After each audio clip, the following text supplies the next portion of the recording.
Hey friends, if you wish to fix this issue where the audio sound is popping or crackling in Windows 11, then please watch this video. I will guide you through the resolution. Now, here's the thing. If it is hardware level issue, then there's nothing you can do about it if the speakers have gone bad. But mostly that is not the case.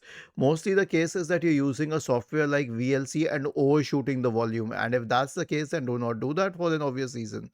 Keep the volume to a maximum of 100%. After that, you can disable audio enhancement. So right click on the start button, select settings from the menu, go to the system tab and select sound. Now select the current audio device, scroll down and change audio enhancements to off. And lastly, you can also consider updating the audio drivers.